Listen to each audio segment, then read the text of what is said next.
A friend recently gave me this shirt that says "Precious Black Energy," and I love this because you can address so many things with just this statement right here.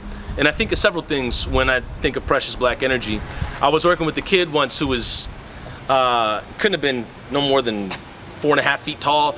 I was teaching a slam poetry workshop over at a middle school, and he was talking about how when he would walk down the sidewalk, white folks would start crossing the street. You know, they were afraid of him.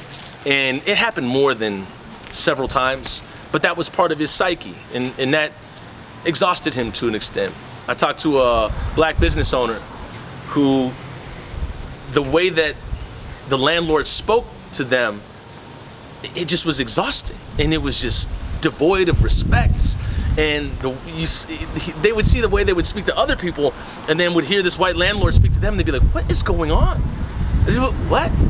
And it becomes exhausting and fatiguing to the certain point that I think as black people, especially me as a black person, it's hard to tell sometimes when society and white supremacy is kind of just leaning down and compounding upon you and kind of really vampirically stealing that energy. And by the middle of the day, you're like, I'm gonna take a nap.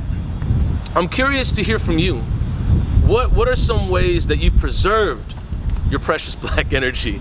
What are some practices and self-care that you've put into place to preserve your precious black energy? Because I feel that we all really can support one another and learn from one another in hearing those stories about how you preserve your precious black energy.